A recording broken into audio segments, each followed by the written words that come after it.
Assalamualaikum warahmatullahi wabarakatuh. Salam sejahtera untuk kita semua.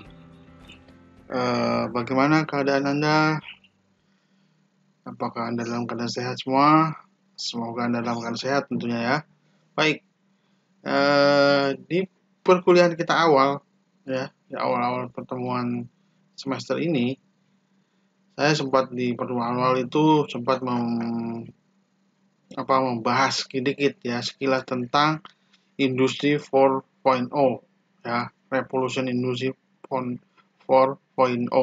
ya 4.0. Nah, ini sebenarnya kaitan dengan manufaktur apa? Ya, mungkin di pertemuan di awal itu telah membahas apa saja bidang-bidang yang akan berkembang di Revolusi Industri 4.0 ini, 4.0 ini. Nah, di situ ada salah satunya adalah artificial intelligence. Nah, ini akan berkembang pesat, tidak hanya di IT saja, tetapi semua aspek. Ya, kita akan menggunakan itu.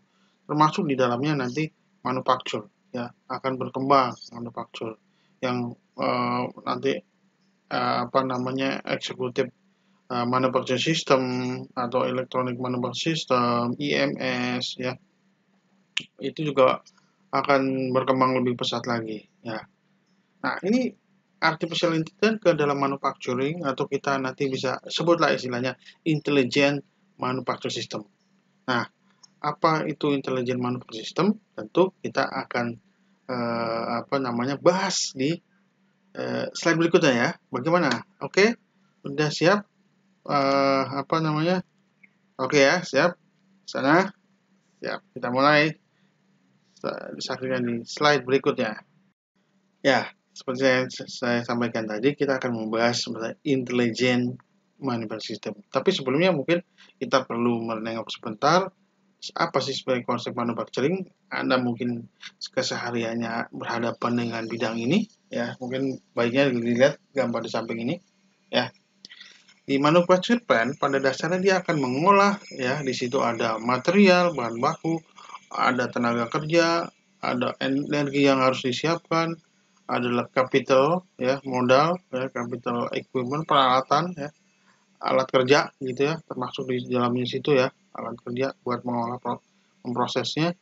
Terus dipengaruhi juga external influence, jadi pengaruh-pengaruh luar ya, seperti bisa jadi terkait dengan kebijakan, terkait dengan keadaan ekonomi, terkait dengan demand yang ada di suatu lokasi atau suatu negara, sehingga di dalam manufacturing plant itu akan nanti menghasilkan sebuah produk ya.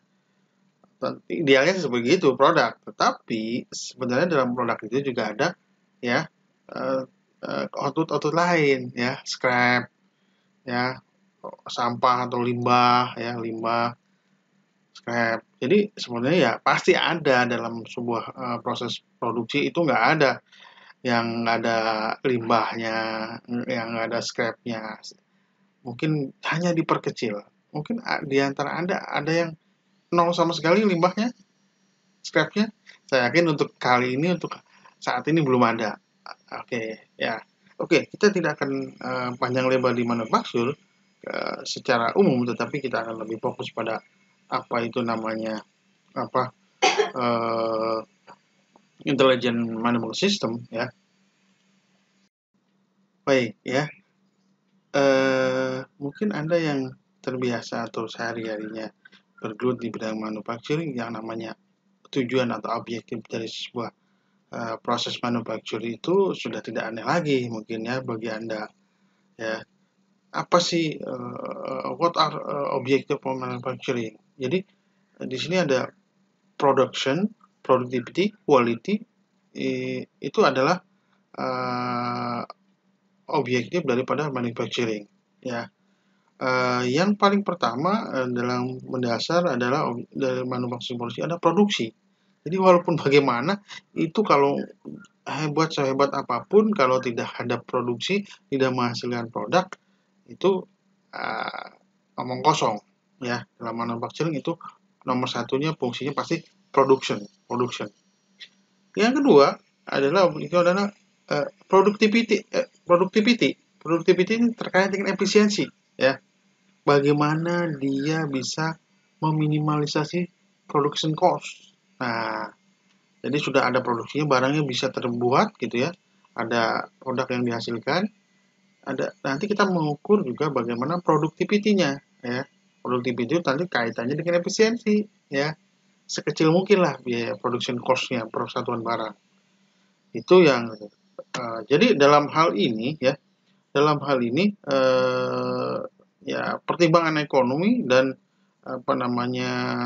proses value analisis dari nilai sebuah prosesnya ya, itu sangat akan mendominasi ya.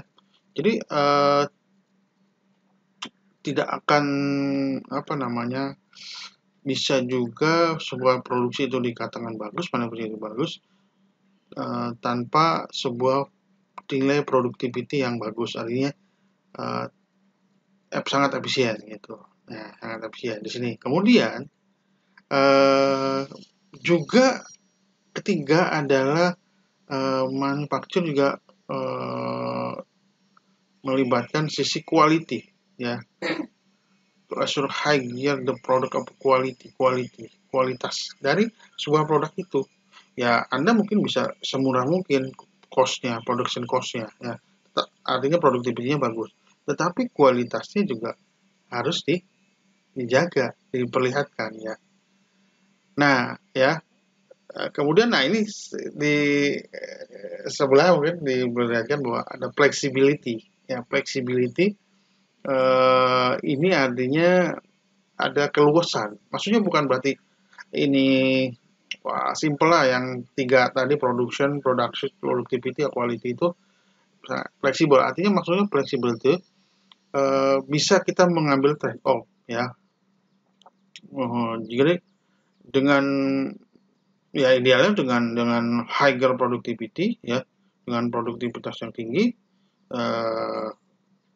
kualitasnya bagus ya. Tetapi memang ini harus gimana caranya produksinya tercapai dengan produktivitas atau nilai efisiensi yang sangat tinggi, kualitas yang bagus, kualitas yang superior. Nah, tentu ini tidak bisa sembarangan ya, tidak bisa dengan mudah ya. Nah, maka ini menjadi beberapa hal yang harus bisa kita mencari trade off-nya. Jadi bagaimana peluangnya ya, mengontrol ketiga aspek ini, production, productivity, quality. Nah, juga kita harus lihat situasi teknologi, perubahan teknologi seperti apa ya. Dalam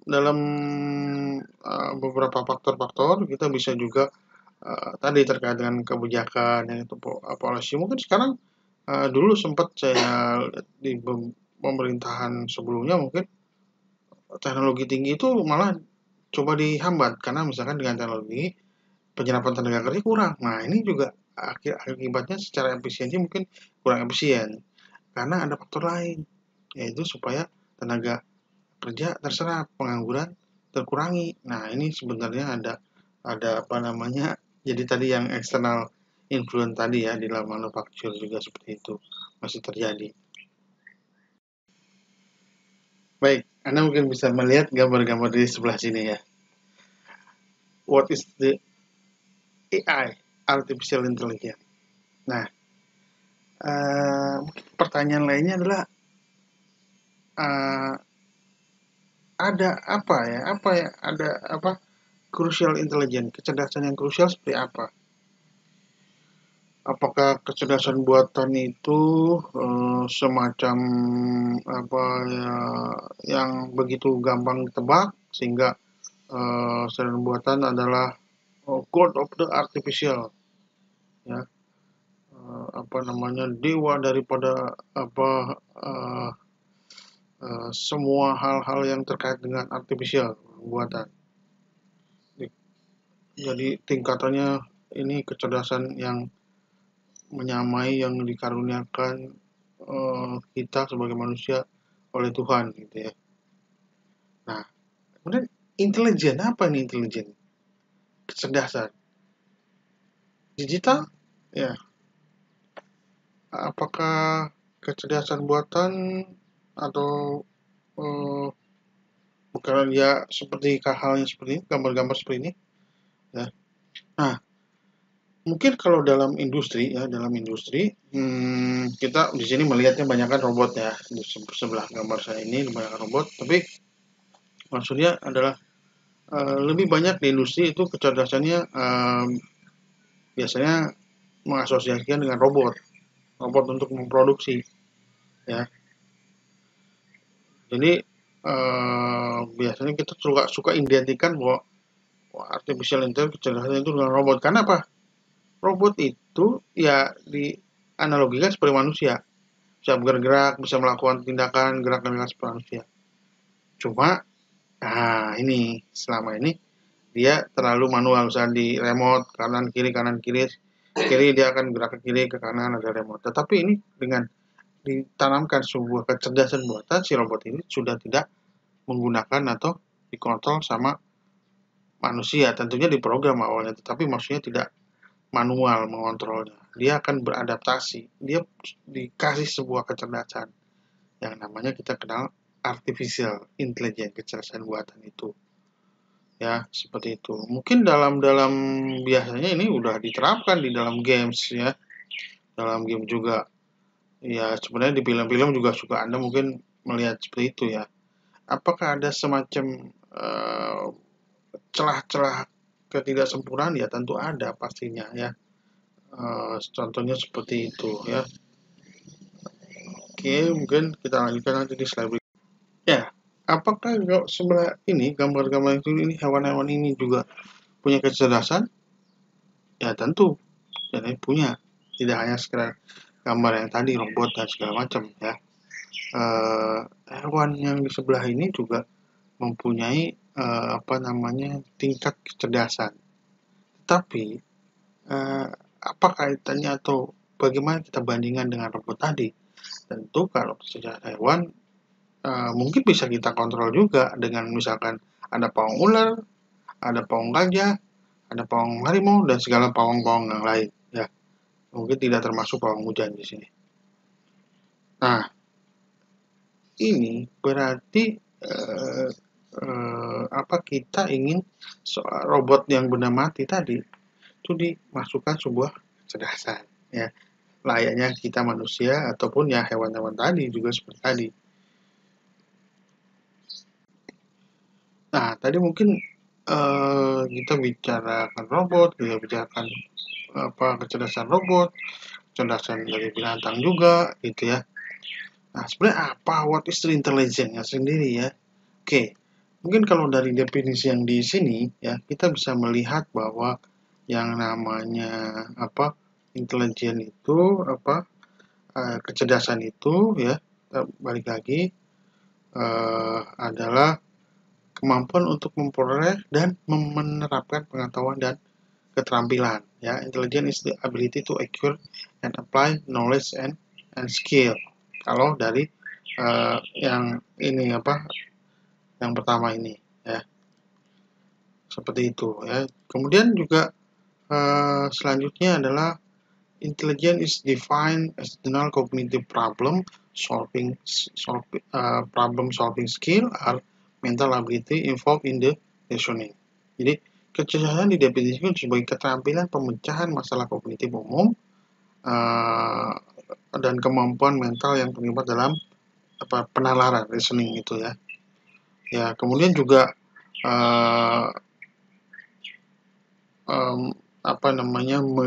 ada hubungan ya, bagaimana dia menghubungkan antara dan menganalogikan bagaimana dia untuk bisa menghitung, kemudian bagaimana dia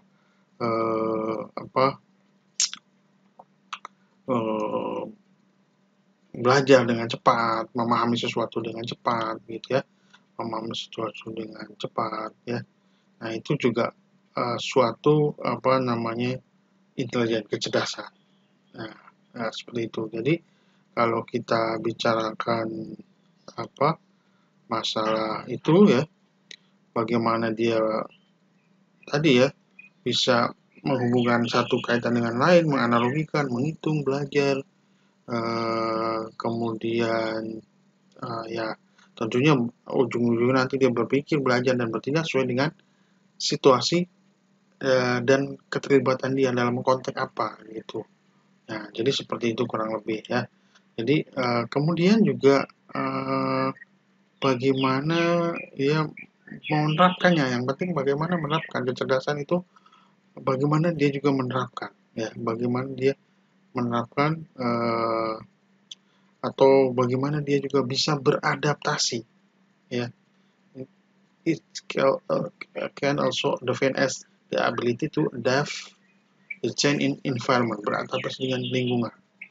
Jadi kalau nggak bisa beradaptasi dengan lingkungan, sebenarnya ya kurang cerdas gitu. Anda pintar tapi tidak bisa memahami lingkungan sekitar, ya berarti kurang cerdas sebenarnya kalau dari definisi seperti ini ya. Nah, tadi terkait dengan kecerdasan, bagaimana ada beberapa tipe daripada kecerdasan. Yang pertama adalah practical intelligence, kemudian creative intelligence, dan analytical intelligence. Atau ya kecerdasan secara praktis, kecerdasan dia berpikir kreatif, dan kecerdasan berpikir analytical. Ya, jadi kalau kita bicarakan kecerdasan itu tidak ada cuma satu aja, menganalisis saja. Nah, jadi kalau kita lihat ya di sini berarti yang namanya analytical intelligence, practical intelligence ya. Di situ kemampuan seseorang ya untuk bisa menemukan kesesuaian ya. Bisa menemukan kesesuaian antara satu dengan yang lain, tadi yang menghubungkan, yang menganalogi. Jadi yang menganalogikan. Jadi kecerdasan praktis atau ya tadi practical intelligence adalah kemampuan yang digunakan individu untuk menemukan yang paling cocok di antara mereka sendiri, dan mungkin juga dari tuntutan lingkungannya. Dia bisa menerapkan secara praktisnya. Ya itu sebenarnya ya bukan sesuatu yang aneh sih, ya, maksudnya biasa saja orang seperti itu ya. Baik kecerdasan praktis atau ada lagi yaitu kecerdasan kreatif. Apa kecerdasan kreatif itu sebenarnya? Ya, kecerdasan kreatif adalah kemampuan untuk menghasilkan produk baru, ide baru, untuk menemukan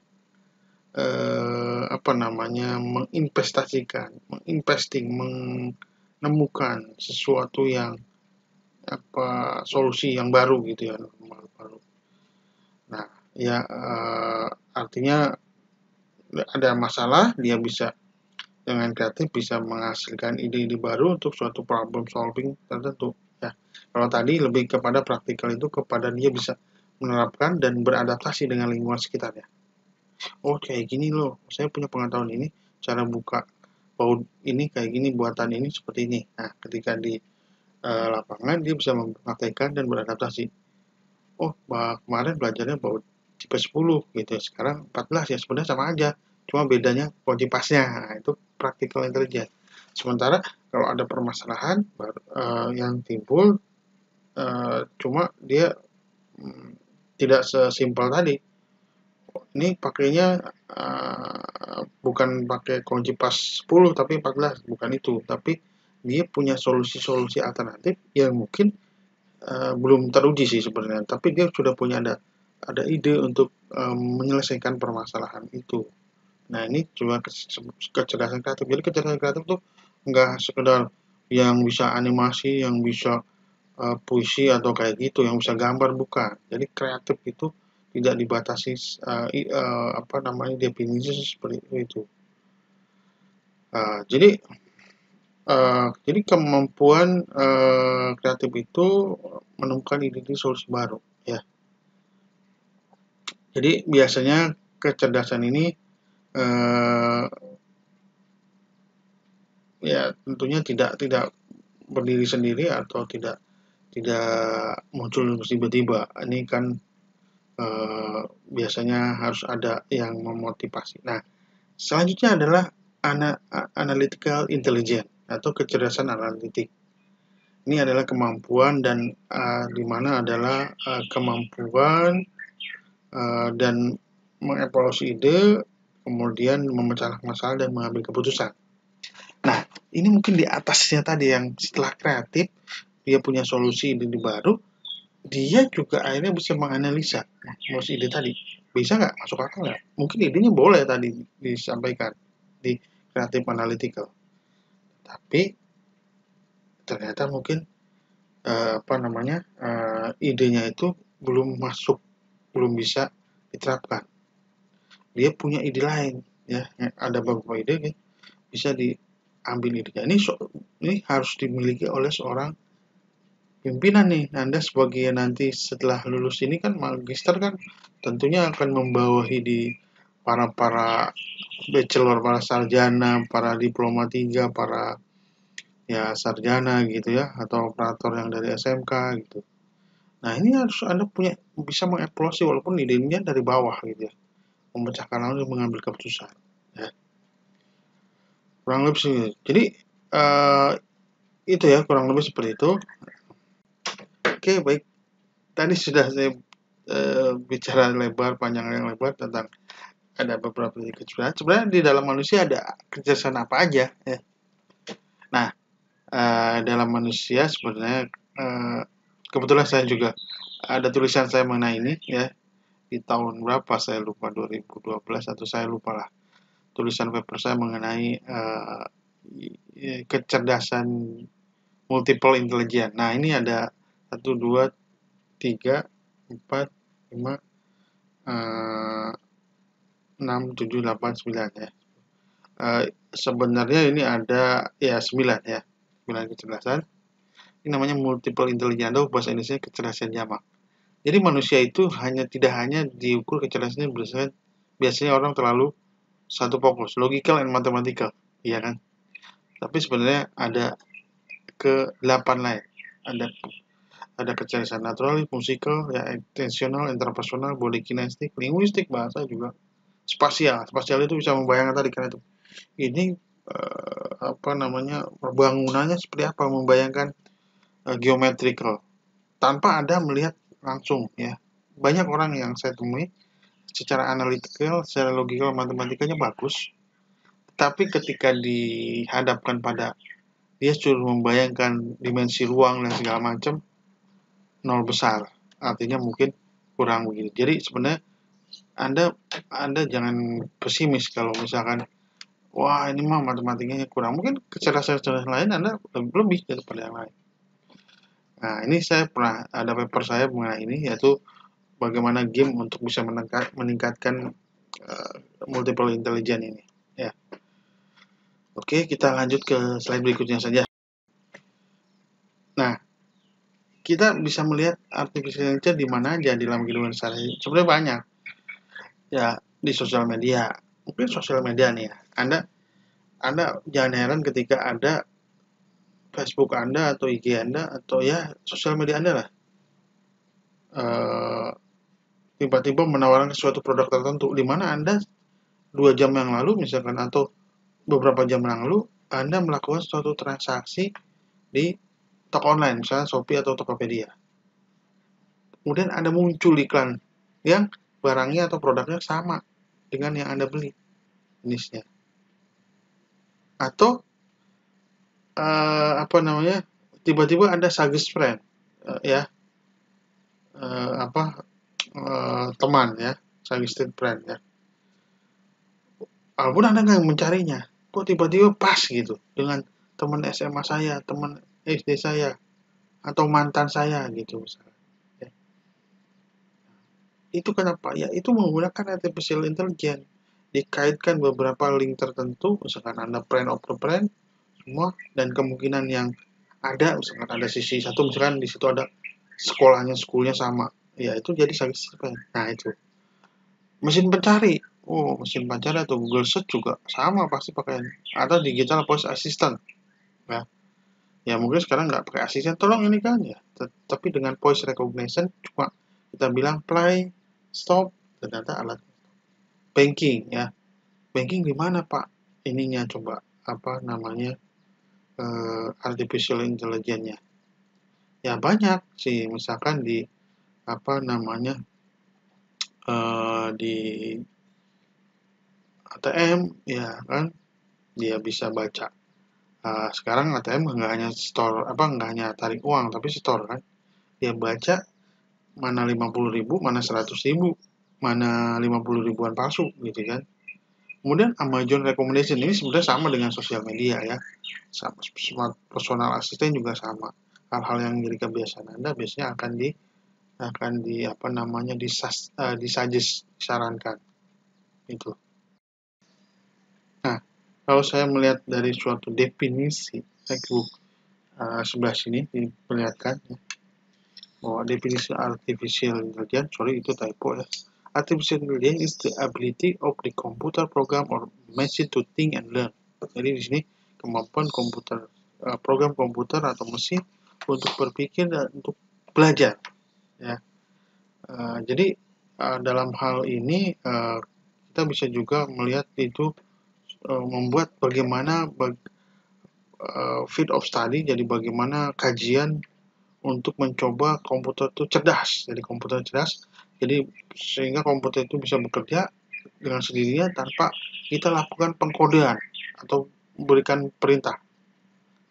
Awalnya sih pasti dikasih kode di program, tapi setelah dikasih kode dan program itu dia suruh belajar sendiri, gitu maksudnya.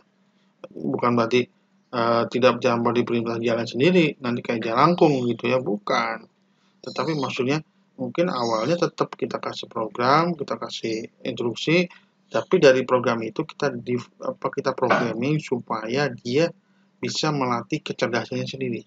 If then, jika maka. Ini mungkin istilah artificial intelligence itu John McCarthy ya, di tahun berapa nih? Tahun 1995 sudah mulai dimunculkan istilah ini.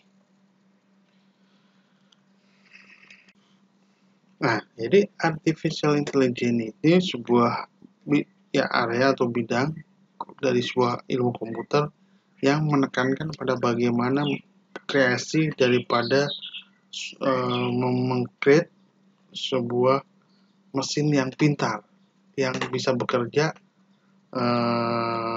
dan bereaksi seperti layaknya manusia. Ini merupakan cabang ilmu komputer yang memang tujuannya adalah bagaimana mengcreate sebuah mesin yang pintar ya. Jadi artificial intelligence sekarang banyak. Jadi nanti juga jenisnya banyak juga. Ya, artificial intelligence akhirnya mungkin karena identik dengan suatu pemberian kecerdasan, bagaimana membuat kecerdasan sebuah perangkat mesin atau robot ya. Kadang-kadang kita menyebutnya mesin intelijen, yang dimana ini adalah kecerdasan yang didemonstrasikan oleh sebuah mesin ya. Ya memang ini akan jauh beda kontras dengan kecerdasan alami ya. Ini satu artificial intelligence, cuma natural intelligence. Kecerdasan alami yang diperlihatkan oleh manusia ataupun binatang gitu ya.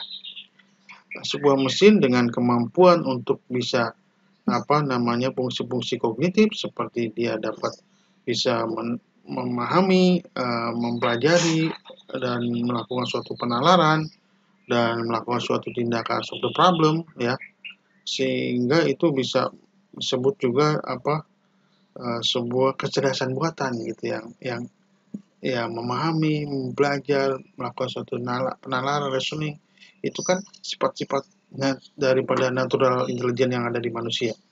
Nah, ini kemudian juga bisa dilakukan oleh sebuah mesin, maka kita menyebutnya artificial intelligence. Kenapa? Karena kecerdasannya juga diberikan secara buatan, secara artifisial ya, oleh sebenarnya manusia juga gitu. Nah, biasanya dalam mesin intelijen atau artificial intelligence yang ada di mesin, kita bisa bagi ada kemudian tipe 1 seperti reaktif mesin, contohnya adalah Deep Blue, komputer Deep Blue kalau mungkin Anda yang suka catur itu pasti kenal, yaitu sebuah mesin yang dulu diproduksi oleh IBM yang lawan catur sama Kasparov, saya lupa sama pokoknya salah satu master catur ya. Deep Blue namanya komputernya itu ya. Artinya dia reaktif begini, kalau si master caturnya saya lupa Kasparov apa Karpov lah pokoknya ya, dari Rusia itu mungkin memajukan bidak yang kanan, si komputer dia akan berpikir. Artinya dia reaktif, mesin reaktif. Nah, tipe kedua adalah yang limited memory, dengan keterbatasan tentu memori, walaupun artificial bisa kita tambah-tambah aja kan tetap aja ada batasnya kan. Malah sehebat apapun mesin itu memorinya, storage-nya pasti tidak akan melebihi storage dari manusia ya kan. 4 tera, 3 tera, manusia lebih bertera-tera, berjuta-juta tera ya. Limited memory misalkan, ini maksudnya dia berdasar ingatan. Contohnya perute yang dulu pernah Anda lewati atau apa, jalan rute, dia akan Google Map Anda akan biasanya mengikuti yang pernah Anda lalui ya, kecuali memang ada hambatan di sana, macet dan segala macam. Itu salah satu contoh dari artificial intelligence ya. Samping itu juga dari mind, ada self awareness ya, jadi dia bisa aware sendiri ya. Misalkan mungkin dibantu sensor-sensor tentunya ya. Kalau ada kondisi begini, dia mempersiapkan mesinnya, misalnya mempersiapkan untuk mendinginkan diri, misalnya kalau terlalu panas itu sudah difasilitasi sama pendingin tentunya ya nggak bisa ambil beli sendiri ya, maksudnya seperti itu. Nah, ini juga jadi kadang-kadang jadi suatu apa ya, kalau bicara definisi, kadang-kadang sebenarnya yang mana sih artificial intelligence? Sebenarnya kalau dari definisi kan udah jelas tadi. Tetapi kalau dari arti luas, arti sempit mungkin bisa kita lihat di sebelah ini ya. Arti sempitnya adalah yang seperti ditulis di sini. Jadi kalau kita membedakan dari sisi keluasan ya, kita bisa jadi temukan 3 level yang berbeda, 3 kategori berbeda tentang pengertian AI. Arti sempitnya ya, di mana artificial intelligence itu dikatakan ada dalam sempit ya, ketika the machine can perform a specific task better than a human. Jadi si mesin itu bisa berkinerja, bisa berkinerja dengan spesifik ya, tugas-tugas tertentu misalkan lebih lebih baik atau lebih hebat ya dibandingkan dari manusia. Nah, ini yang kadang-kadang, nah sekarang jadi riset ya untuk artificial intelligence, bidang artificial intelligence. Jadi bagaimana membuat mesin ini tentunya dengan tugas-tugas yang spesifik bisa melebihi kepada kemampuan manusia. Misalkan dia bagaimana mesin robotnya menyolder dengan presisi. Orang tuh nggak bakal bisa presisi sepresisi itu. Mungkin bisa 1, 2, 3 kali. Tapi kalau udah 10 kali mungkin kemampuan dia untuknya sudah lelah. Tapi mesin tidak ada lelah gitu, mungkin seperti itu ya. Nah, itu seperti itu. Kemudian secara general ya, secara luasnya, pokoknya artificial intelligence itu ya menyatakan bahwa ketika ya si mesin itu dapat berkinerja selayaknya intelektual manusia seperti apapun ya, atau sama lah akurasinya dengan yang di manusia buat, nah itu sudah bagian daripada artificial intelligence. Tapi ini sudah umum sih seperti ini ya, secara umum memang. Kita sekarang lebih pada peningkatan bagaimana lebih baik, lebih better. Atau yang lebih parah lagi, strong super AI. Gimana ya tadi kayak catur tadi yang di Blue itu ya. Ketika si mesinnya itu when it can beat human in many tasks. Jadi ketika si mesinnya itu bisa mengalahkan manusia dalam berbagai tugas ya. Bagaimana spesifik kerja ya. Wah, nanti bisa kalah semua untuk manusia. Tidak, karena yang memprogramnya juga manusia. Ya, tenang aja. Nah, sekarang bagaimana pengembangan area manufacturing system? Nanti kita kaitkan dengan artificial intelligence. Ya. Jadi mulai dari komputer application to manufacturing, ya seperti apa? Mungkin dalam penapan langsung ya komputer ke dalam manufacturing, Anda telah mengalami ya bagaimana komputer secara bisa mengolah informasi produksi ya.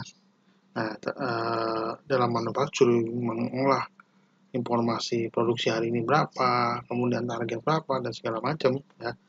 Tetapi misalkan untuk hardware innovation, jadi mengkontrol atau material handling, menangani material bahan baku itu nanti masuk ke dalam sistem informasi manufacture, nanti sudah terintegrasi di level enterprise-nya, yaitu enterprise resourcing planning. Nah, mungkin kita akan pelajari itu setelah tengah semester ya.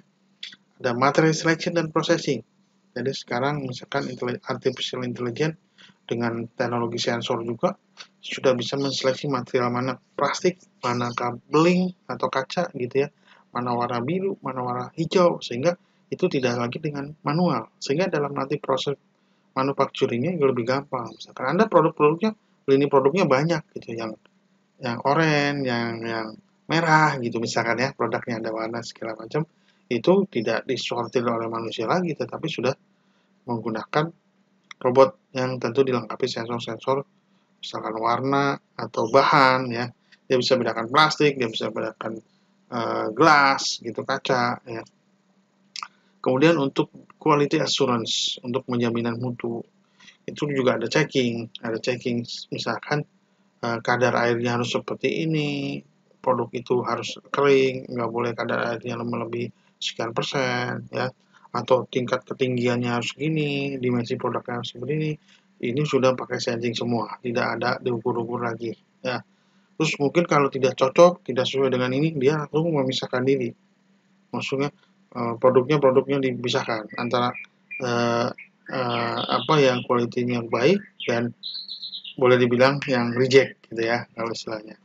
Kemudian decision in design tool, dari berbagai program ini tentunya nanti masuk ke design support system ini sebenarnya, yang akan membantu keputusan-keputusan dalam proses produksi, dalam proses di perusahaan pada umumnya gitu, memutuskan tingkat produksi berapa, kemudian tingkat ini capacity planningnya seperti apa gitu ya. Capacity planning kan bisa, ini produk target segini dengan capacity planning seperti ini ya nggak mampu lah gitu ya. Ini harus lembur, kalau kalau pakai shift normal gitu ya, shift biasa nggak bisa, ya, otomatis harus lembur gitu, misalkan seperti itu. Nah itu juga sudah sekarang memasuki eranya itu ya, eranya seperti itu. Ya, intelligent manufacturing system ya itu dapat didaya dengan tiga cara cara ya secara mendasar gitu. Yang pertama, jadi ketika existing manufacturing yang prosesnya menjadi intelijen, menjadi cerdas dengan misalkan adanya suatu monitoring dan kontrol terhadap keadaan-keadaan manufacturing di mesin-mesin manufacturingnya yang tadi sudah teknologi sensor yang sudah diterapkan ini ya, karena pengontrolan itu pasti dari monitoring informasi ya. Nah di situ informasi itu ada yang langsung, sekarang sudah langsung gitu. Mungkin dulu diamati oleh orang, kemudian dicatat, atau orang itu mencatat atau mengetikkan di dalam suatu aplikasi yang akan masuk diproses dalam suatu aplikasi produksi ya. Nah, sekarang udah tidak lagi karena sudah ingat industri 4.0 ada cyber physical. Ada satu physical dan cyber sudah interconnect, sudah saling berelasi. Jadi, nah dengan teknologi sensor itu, jadi keadaan real alamnya, maksudnya environment sebenarnya, ada sensor sehingga itu bisa dimasukkan datanya, nggak usah dicatat lagi, langsung otomatis. Data dari sensor itu masuk ke dalam sistem informasi. Ya, yang nomor 2 ini kan, seperti existing process can be made intelligent by adding sensor to monitor bagaimana prosesnya. Jadi mulai pertama dikontrol, dimonitoring, tetapi mungkin prosesnya monitoring kontrolnya sekedar dilihat sama orang, kemudian apa yang terjadi keadaan saat itu state-nya diinput gitu ya. Tolong diinput di mana atau ditulis di kertas, nanti ada yang merekap. Setelah merekap, nanti ada sebuah aplikasi yang bisa dibaca mungkin oleh manajer produksinya seperti apa ke depannya. Itu yang pertama. Yang kedua ya tadi, yang cara pertama tapi dengan ditambahkan misalkan sensor-sensor ya. Sensor cerdas istilah sekarang bilangnya. Ya sebenarnya bukan cerdas ya, yang cerdas orang ya tetap sensor-sensor yang bisa membaca dan itu bisa dikonvertkan ke dalam digital ya, biner ya. Ada analog to digital converternya. Nah, kemudian ini yang ketiga nih, new process can be intelligently designed to produce part of desired quality sesuai dengan yang kita inginkan ya, quality single tanpa adanya sensing control of the process. Nah, ini hebat banget ini ya. Jadi karena mungkin ini sudah semuanya sudah dibuat kecerdasan buatan tadi. Jadi sensornya itu nggak khusus, tapi sensornya itu sudah semua integrated. Jadi tidak perlu lagi penambahan, tapi sudah bagian mesinnya sudah ada sensornya sebenarnya. Karena memang sudah apa ya namanya sudah didesain dari awal. Kalau yang nomor 2 kan ditambahin karena tadi masih tetap manual gitu. Nah, kurang lebih seperti itu. Ketika itu terjadi, sebenarnya manufaktur Anda sudah intelijen ya. Ya, sistem manufaktur di lokasi Anda mungkin bekerja sudah intelijen seperti itu. Udah arahnya udah intelijen sistem ya. Oke.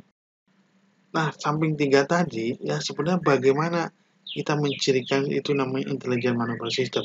Jadi ketika penggunaan teknologi yang dapat meminimalisasi lagi penggunaan human brain untuk manusia. Jadi nggak dipikirin langsung sama manusia, cukup diawalin saja manusia untuk memprogram si mesin tadi. Ya, jadi ada penggunaan teknologi. Kemudian juga bagaimana peraturan regulasi untuk production mix. Production mix ini biasanya kalau di manufaktur kan ada material raw-nya. Campuran ini dengan campuran ini, wah kalau ininya segini, porsinya segini, itu paling kuat dah, paling bagus output produknya. Ya, kalau ini kekecilan, ini terlalu banyak material A-nya misalnya, nanti kualitasnya kurang baik ya, kurang baik. Nah, tetapi ada di tengah-tengah ya. Biasanya misalnya contohnya aja lah nggak usah jauh-jauh di manufaktur. Yang kita lihat rumah lah bangunan. Wah, campuran semen dengan pasirnya segini. Paling bagus karena semennya banyak gitu. Tapi mungkin tidak hemat karena beli semen itu mahal gitu. Tapi pada titik berapa gitu campurannya paling paling paling masuk akal lah, paling menguntungkan gitu. Nah, ini bisa di set regulatif, jadi nggak diatur lagi. Nanti yang ngatur si si ya mesinnya tadi, yang intelijen tadi ya. Self control operation juga ada automatic feedback. Ya, contohnya misalkan kalau udah suhunya 70 derajat, pasti dia akan menyalakan coolernya, pendinginnya ya. Tadi kemudian monitoring kontrol manufaktur mesinnya ya. Kemudian bisa mengontrol keadaan dari produksi yang diproses. Oh, ini sekian. Oh, ini lagi mati. Oh, ini lagi sudah mencapai 1000 production. Nah, atau yang terakhir adalah bagaimana new process with intelligence can be made to produce part of desired quality without the need of sensing and control of the process. Ya. Nah, yang dimaksudnya suatu proses baru ya dengan intelijen ya itu maksudnya bisa memproduksi dari bagian atau barang bakat yang kita inginkan ya tanpa membutuhkan setting kontrol proses lagi. Jadi akhirnya sudah menjadi otomatis gitu ya. Udah nggak perlu disetting maksudnya nggak tiap produksi kita monitor atau kita setting-setting kayak di awal gitu. Besoknya ya udah terus seperti itu. Ya, karena misalkan produk yang kita hasilkan sama. Nah, itu new process with intelligent can be made to produce part. Desired quality tadi yang mix productionnya sudah dibuat di step regulatif ya sehingga menghasilkan secara keekonomiannya itu paling paling menguntungkan tetapi secara kualitas juga itu paling bagus ya. Ada di mana titik tengahnya gitu ya seperti itu. Nah, ini tahapan-tahapan dari pengembangan dari subsystem of intelligent manufacturing system. Dari mulai design stage ya, kita mungkin tools-toolsnya seperti kita mendesainnya dengan CAD modeling, computer aided design modeling ya, itu sudah melakukan itu ya. Kemudian prototype ya, develop according to demand. Ada case toolnya ya, ada softwarenya, memprediksi atau bisa memprediksi, bukan memprediksi dalam artian semaunya ya, tapi berdasarkan data gitu ya, berdasarkan permintaan demandnya, sehingga nanti kehitung capacity di CPR-nya, capacity planning-nya ya, capacity requirement planning maksudnya, sorry saya salah, CRP-nya, capacity requirement planning ya, mungkin ini juga biasa ya bagi Anda yang sudah di mana waktu.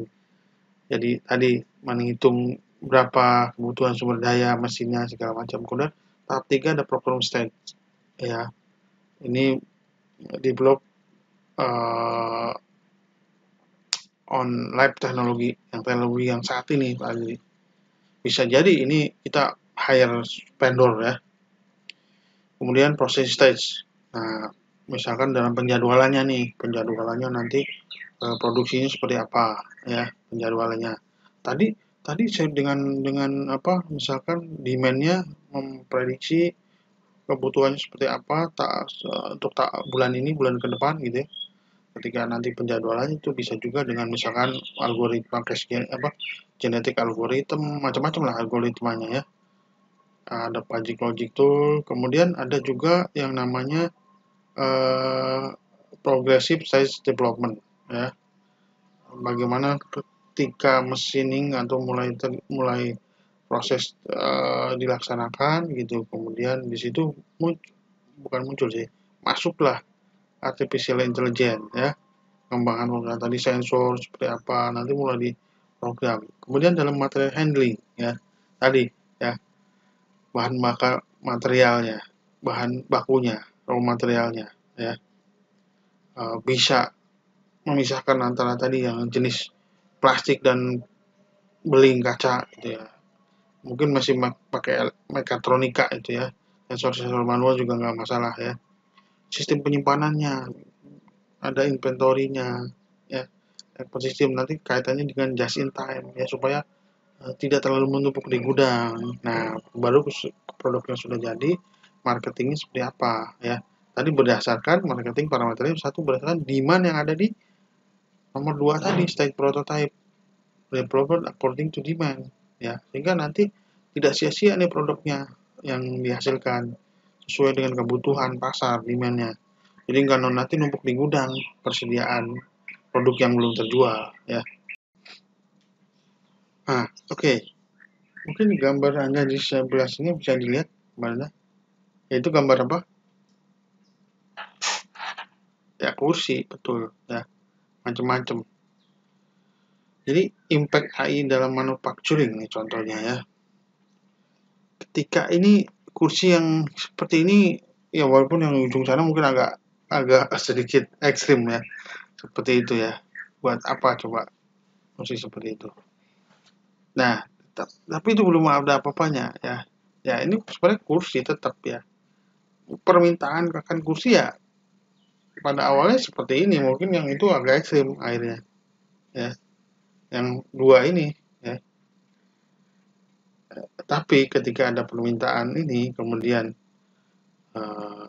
seperti apa, desain seperti apa ya. Kemudian manufacturing juga akan beradaptasi gitu, seperti apa.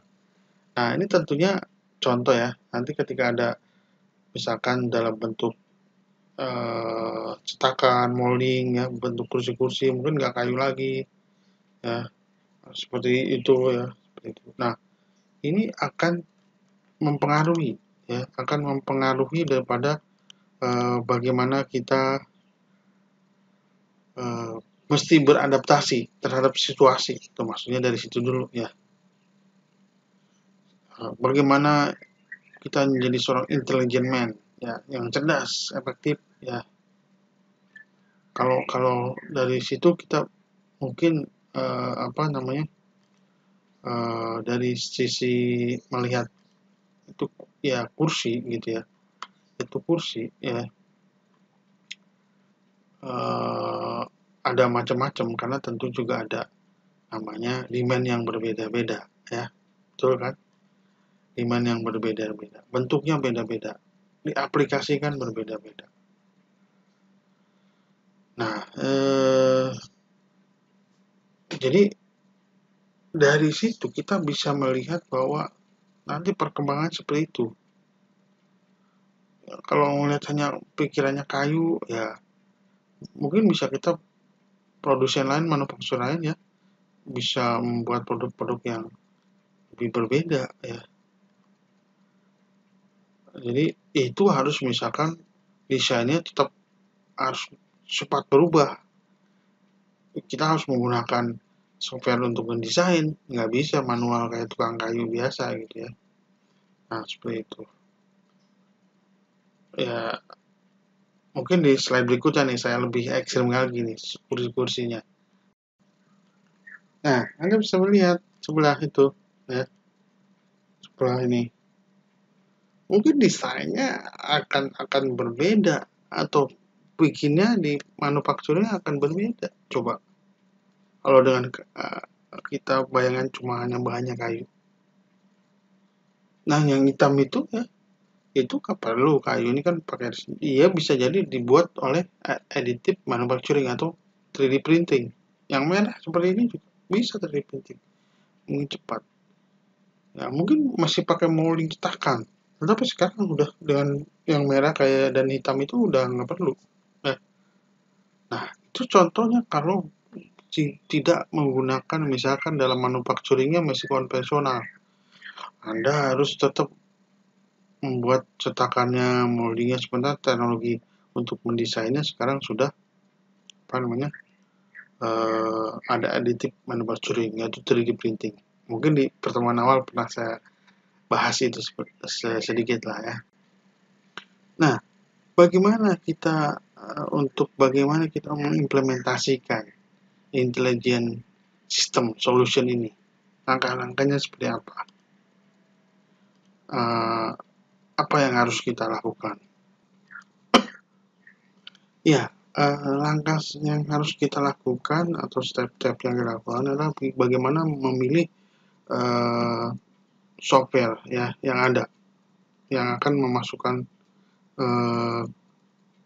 misalkan ke dalam expert system yang nantinya akan di-develop ya, dengan ya istilah sekarang kalau di IT itu solution ya, software gitu ya, karena dia menyelesaikan permasalahan yang ada, itu kan gaya keren namanya aja. Jadi ini tergantung daripada persyaratan kesediaan yang mau Anda investasikan sih sebenarnya ya. Kemudian juga selanjutnya adalah bagaimana di sini corrector render standar, heuristic, rule, fast, experience, and recommendation. Jadi bagaimana kita membuat standar-standar aturan ya, heuristik dari pengalaman experience yang sebelumnya ya, atau rekomendasi sebelumnya dari para ahli, pada ya buku-buku gitu ya, literatur ya.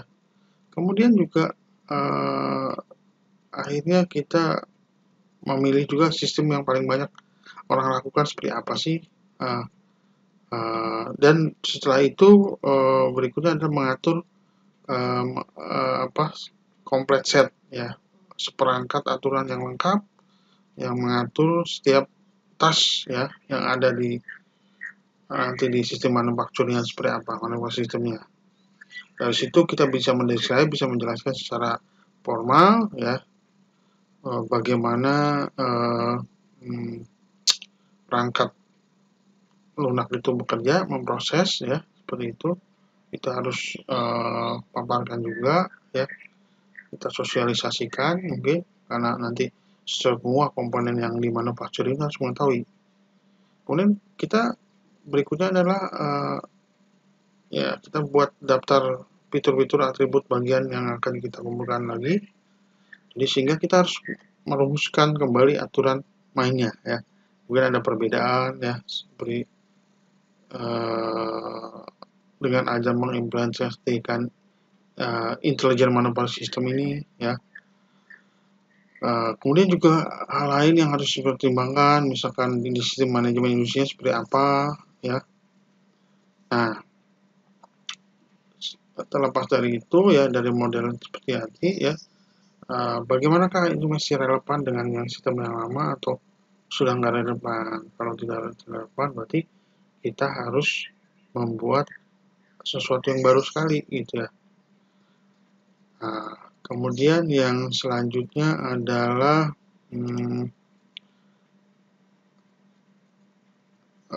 jadi setiap nanti dicek apakah nanti juga di situ terdapat ya apa namanya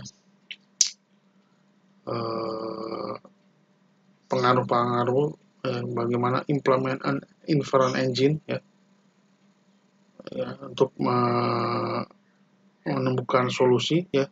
Misalkan gini maksudnya, ternyata dengan ada mesin baru ada intervensi ke mesin yang lainnya karena sistemnya ini sudah electronical gitu, nggak mekanik lagi ya. Jadi mekanisme nalarnya, mekanismenya untuk menemukan sebuah solusi bagaimana ini bisa diintegrasikan gitu. Kemudian langkah selanjutnya atau langkah terakhir bagaimana semua bisa terjadi ya dalam artian semua step-step ini kita bisa laksanakan ya, menjadikan sebuah model dulu gitu ya, dan ini bisa merepresentasikan nanti panel dari solusinya ya, seperti itu. Oke ya, baik, mungkin tadi agak terlalu abstrak penjelasan saya. Mungkin kalau Anda yang di lapangan saat ini memang bidangnya manufacturing, mungkin bisa melihat seperti ini ya. Contohnya salah satu teknologi artificial intelligence ya. Kan artificial intelligence itu luas, dari mulai expert system, speech synthesis, voice recognition ya, computer vision atau machine vision ya. Nah, contohnya misalkan salah satu cabang daripada artificial teknologi expert system, disepakati. Di sini bisa diaplikasikan di mana? Dalam proses perancangan, dalam proses maintenance. Jadi dalam pemeliharaan tuh seperti apa, parameter-parameternya apa aja. Nanti dia akan merekomendasikan atau memutuskan bahwa itu harus diganti, itu harus cukup diperbaiki saja, atau ya istilahnya gini, itu diperbaiki kecil atau langsung diganti saja, tidak usah diperbaiki karena nanti mungkin dari sisi cost ternyata diperbaiki juga nanti lebih besar costnya misalnya daripada diganti sekaligus gitu. Misalnya, contohnya itu salah satu di maintenance. Di proses kontrol, bagaimana controllingnya itu dilakukan atau diprogram secara expert system. Alarm analisis, jadi kalau ada alarm seperti ini, ini palsu, maksudnya belum tentu kejadiannya sebenarnya gitu, cuma satu kali dering doang gitu ya. Atau scheduling, bagaimana membuat penjadwalan yang optimal. Kemudian tadi ada lagi machine vision, menginfeksi. Infeksi itu tadi yang botol tadi itu, sensor-sensor gitu.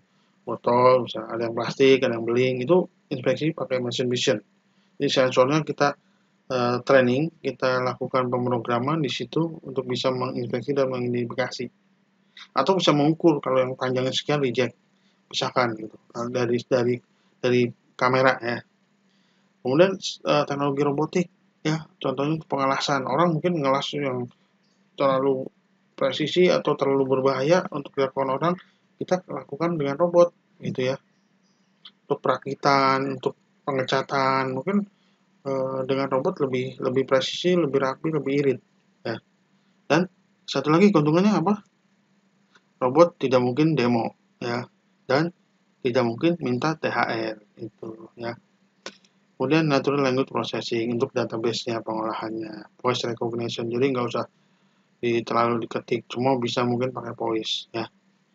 Kurang lebih seperti itu. Nah, ini mungkin Anda ada salah satu yang di tempat saya Pak sudah ada Seperti itu. Nah, Anda sudah menuju kepada artificial intelligence manufacturing system sebenarnya. Ya. Di samping itu sebenarnya masih banyak penerapan artificial intelligence secara umum ya.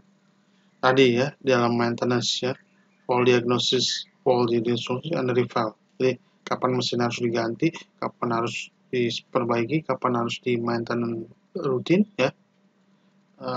Dari sisi operasi, manajemen, saya tadi scheduling tadi ya, sisi banyak sekali ya, visual perception ya, tadi inspection tadi kan vision komputer machine atau machine visioning ya. Jadi bisa menginspeksi, mengidentifikasi, oh ini panjangnya kelebihan atau kurang, tidak sesuai dengan standar. Jadi nggak pakai manual dipelototin mata orang terus diukur gitu, itu akan pasti akan memakan waktu yang lama ya, dan orang lama-lama juga nggak presisi, lama-lama ngukurin terus dari pagi sampai sore ya. Kemudian juga dari sisi engineering ya, tadi biasanya di chemical biologi sintesis itu pencampuran yang bagaimana pencampuran yang paling optimal ya. Terus dari sisi industrialnya, manajemen factory-nya, planning production tadi, scheduling ya, bagaimana untuk proses welding, pengelasan ya, dilakukan oleh robot. Nah, jadi kalau kita mau klasifikasikan lah ya, penerapan AI itu sebenarnya untuk problem solving, penerapan logika, natural language processing, automatic program generation, robotik ya, komputer atau machine vision kayak tadi, expert system, dan sebenarnya masih banyak-banyak hal lagi yang bisa kita lakukan, bisa diterapkan di dunia manufacturing ya, seperti itu. Jadi yang spesifik ya, yang sama spesifik banget ya, mungkin tadi sebenarnya sudah saya jelaskan juga AI in process planning ya, bagaimana dia perencanaan dari ada satu yang namanya knowledge base ya, tadi terkait dengan expert system pasti harus ada knowledge base-nya. Knowledge base itu misalkan ilmu dasarnya seperti apa, penjadwalan tuh prinsipnya seperti apa sih. Nah, kemudian ada inference engine, itu yang bisa menerjemahkan. Itu yang akhirnya dua komponen ini sebenarnya komponen untuk expert system ya, knowledge base dan inference engine yang bisa menerjemahkan knowledge base itu. Untuk di selain manufaktur banyak sih, misalnya kedokteran. Jadi si knowledge base-nya seorang dokter itu diambil kemudian di inference engine, sehingga dia bisa membuat kesimpulan penyakit apa, gejala apa, tanpa diperiksa dengan dokter, seperti itu misalnya. Nah, untuk di manufacturing juga seperti itu ya, bisa juga untuk manufacturing planning control tadi ya, terkait dengan keputusan untuk misalkan mulai di jajaran paling tinggi, strategic level, produksi ya, inventory planning, mana yang krusial. Kemudian pada taktikal mungkin pada supervisor, pada asisten manager ya gitu, manufacturing operation planning control ya, loading problem dan central focus. Kemudian pada operation level, pada tahap floor shop, pada level ya floor shop pabrik gitu, pada level proses dan material flow planning ya, lebih kepada real time sehari-hari operasi seperti apa ya, bagaimana mengotomatisasi. Nah, jadi mungkin dari level top management, middle management sampai ke yang bawah para operator seperti itu. Juga itu bisa digunakan AI itu ya. Oke, selanjutnya adalah ya spesifik area yang bisa saya jelaskan sebagai berikut. AI dalam bagian untuk desain ya. Biasanya divisi atau engineering design mendefinisikan proses yang spesifik berdasarkan spesifikasi atau berdasarkan informasi teknikalnya ya. Dan bisa juga dia maksudnya punya sisi kreativitas dikombinasikan ya. Tetapi mungkin tidak bisa juga kreativitasnya begitu saja, dia juga harus dibatasi dengan hal-hal yang sifatnya teknis, informasi teknis ya. Bagaimana juga dia harus bisa memproduksi secara optimum sebuah produk gitu ya, sehingga nanti misalnya dalam engineering design itu ada 3 fase utama, dari mulai sintesis ya, desain awal, kemudian analisa, evaluasi, dan optimasi. Nah, kemudian untuk dalam proses desain, ya, dalam proses desain tadi, proses desain itu jadi ada macam-macam ya. Dalam proses desain ini seperti misalkan ya dalam proses desain stage ya. Nah, jadi sebenarnya masih banyak sekali bidang AI yang bisa diterapkan di manufaktur ya. Nah, sebenarnya tidak hanya di manufaktur sih, banyak hal aspek sekarang semua berkembang. Industri keuangan juga menggunakan itu sekarang. Yang saya ketahui juga beberapa industri keuangan di negara-negara tetangga sudah menggunakan artificial intelligence semua. Nah, kurang lebih seperti itu tadi penjelasan saya mengenai artificial intelligence. Mungkin ini seharusnya diberikan setelah yang kuliah di awal ya. Oke, tapi tidak apa-apa. Saya kira pertemuan kita untuk kali ini cukup sekian. Assalamualaikum warahmatullahi wabarakatuh. Semoga Anda bisa lebih memahami lagi penerapan artificial intelligence di bidang manufaktur, apalagi yang memang saat ini Anda aktivitas atau bekerja di industri atau di bidang manufaktur. Semoga ini bisa bermanfaat untuk Anda. Assalamualaikum warahmatullahi wabarakatuh. Sampai jumpa di perkuliahan atau video perkuliahan kita berikutnya. Oke, sampai jumpa.